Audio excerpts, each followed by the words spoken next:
Chapter 16 of Money and Banking talks about the bond market. And the bond market is a very important and large part of our financial market. So basically, we talked about bonds in an earlier chapter. It's just the way that a corporation can borrow money from investors like you and me. So the companies will borrow in $1,000 increments. That's how bonds are issued. So it's basically just a loan between investors and that corporation. But the government is also big issuers of bonds. So there's government bonds, there's municipality bonds, and then corporate bonds. And it does say that in 2017, the total bonds outstanding was $41 trillion. So, I mean, that's a huge market. $41 trillion is a lot. Then it talks about... it talks about government bonds then for the rest of this section. And basically, though, our federal government, we all know it runs at a deficit. So the deficit means that they're spending more than the income that's coming in. So how they cover that deficit is by issuing bonds. So again, the government bonds are considered to be as less risky. I mean, you can't say they're completely without risk, but they are the least risky investment that we have. Because again, they're going to be as good as our government. And then, like the textbook talks a little bit about, the government can always just print more money if it needs to pay those bonds off. There's two different types. There's Treasury notes, and those are the shorter term ones, so between 1 and 10 years. And then there's Treasury Bonds, which are more than 10 years. And again, what makes them somewhat risk-free is like what I said. I mean, one, it just is based on them collecting taxes. So they may not have the money now, but as they collect taxes and people pay taxes, they'll have the money at that point in time, or they could just print more money. So then you can feel fairly confident that you'll get your money back if you invest in a government bond versus a corporate bond, where a corporate bond, you know, they're going to have to sell their product, get paid from their customers, and then not have any changes in the economy or in the interest of their product. So there's a little more risk involved in corporate bonds. But then it talks a little bit about inflation. Because government bonds pay so little, and you know, you can kind of think about it maybe the same as in terms as a savings account. Sometimes if you put money aside at such a low rate of interest and inflation goes up at a rate higher than that, you're actually losing your money. You'd be better off spending it. You know, if inflation's going up at like 2.5% a year, and your savings or these bonds are only paying 1.5%, seriously, you'd be better off just spending it versus putting it into those accounts. So then what the government has created is this Treasury Inflation Protected Security, a TIPS, and that should protect against the rate of inflation. So they calculate it two different ways, like what would it have been, and then you compare to the inflation rate, and you'd end up getting the higher of the two. So it would help you protect your money from that standpoint. Then there is the separate trading of registered interest and principals, the strips, and I think that that's fairly common. So what that is saying is that, like, if you buy a long-term bond, like it gives the example of, say that it's a $20,000 bond and it's discounted at 5%, it's going to sell at $7,538 today. So you're going to pay $7,538 to get a bond, and then in 20 years, you're going to receive $20,000 back. So during those 20 years, you don't get any interest payments, but you're buying it at such a discount that that's how you're making that 5%. And those are fairly common, especially if you are thinking you're a long-term investor. You don't need that money for 10 years or 20 years, I'm sorry. So that what makes it kind of popular is you know exactly what you're going to get and you know when you're going to get it. Then they talk about these other government agency bonds. So like Ginnie Mae and Fannie Mae and Freddie Mac, and all those bottomed out during the real estate crisis. So those would have not been good investments. people would have went into them though thinking, oh, it's like a government bond and I'm safe. Well, they were not safe after that whole collapse of the real estate market. They were not safe. Then there's municipal bonds, and those are good so municipal bonds are city and state bonds. And the difference with city and state bonds is, and it kind of gets into it a little bit, cities and states have to maintain a balanced budget. So you're going to get paid that money back. And a lot of times what they'll do, and it doesn't get into this, but this is the truth.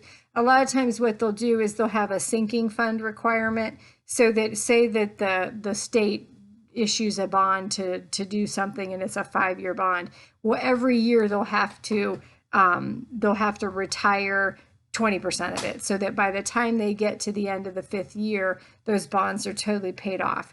And then the benefit as an investor is that the interest that you earn is not subject to federal income tax. So it's like tax-free interest from that standpoint.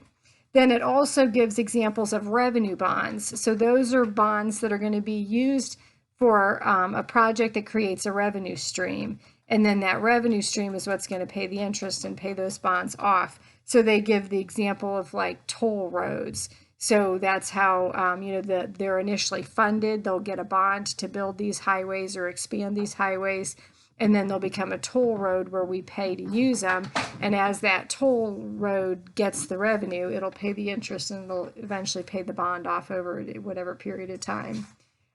So those I do think are also relatively safe, and then they're good from a standpoint of that you don't have to pay federal income tax on the interest that you earn. Then we get into corporate bonds, which again is a huge market. So there's different terminology in here that you want to understand. So they call these characteristics, but they've got bond covenants. So those are like the legal contract, those are like the bond agreement that the auditors are going to verify that you're living up to those. So it might say that the company can't pay out dividends if their income isn't at a certain level. It's going to kind of protect their cash flows. It's going to protect from any getting additional debt. So all those things will be kind of listed out in those covenants. And then your auditors will verify that the companies are living up to those bond covenant agreements at the end of each year when they go through their audit. A call provision allows for the issuer of the bond, the corporation, to call those bonds in prior to maturity.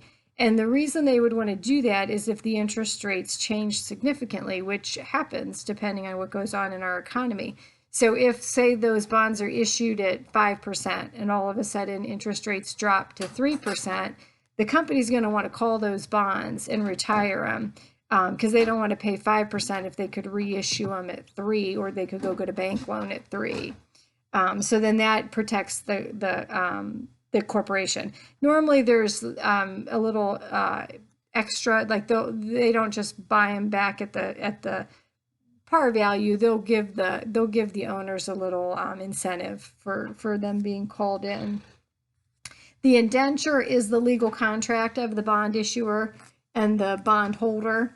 And then the sinking fund, like I said, when I talked a little bit about that in the municipality bonds, but a sinking fund is when the bonds are it's set forth in like the covenant agreement that they need to set money aside or retire so many each year. So like, again, if it was a 10-year bond and there was a sinking fund requirement, at the end of every year, they're gonna pay off and retire 10% of those bonds. So by the time they get to year 10, it's all paid off.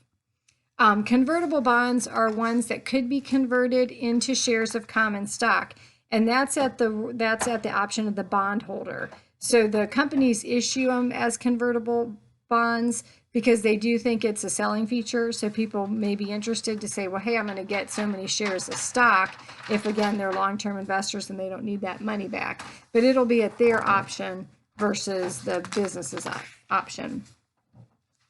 Then it talks about the bond rating systems, and it gives you, the 3 different types. There's Moody's, there's Standard and Poor, and there's Fitch. And then it talks about like the triple A's are going to be the highest quality When you get into like the double C's, those are going to be speculative bonds. But then it talks about maybe the political nature of those rating systems, and that and we're getting to a point where the issuer of the bonds or who's paying for it. So then, can you really even trust those is somewhat the question. But so obviously do a little research if you're going to invest in bonds, just to make sure you truly are investing in a quality company. Then it talks about what happens to our bond market during times of crisis. So we're actually having one of those times of crisis right at this moment. And what happens is people are leaving the stock market because it's risky, and they're moving to the bond market. So that's called the flight to quality. So they're gonna leave those high risk bonds or the stocks that they consider risky, and they're gonna bail and move over to the bond market. So then the stock prices go down and the bond prices go up, because now there's more money flooding into the bond market. People want them. People want those good quality bonds that they're not going to lose any money on. So the price of those go up, and then the price of the stock and everything else drop. So I mean that's what we see happening right now with our stock market going down so much, and then bond prices going up. And people are just trying to put their money in a safe investment. If you are, like I have college funds for my kids, and my one son is in college, my other one's a junior in high school. I do worry about those because we are going to be pulling money out, or we are pulling money out. When the stock market goes down, it's a real loss. But say retirement, where maybe I've got 15 more years to work, I'm not as worried about that. I'm not going to pull any money out of those accounts. So sometimes you just ride those out. But I do, if you are at the point where you're withdrawing for retirement or for college funds, then it is a little bit more of a panic. And then it talks about that this can be a global crisis, and it definitely can be a global crisis where things hit our economy worldwide, such as this coronavirus, and then everybody's impacted across the country.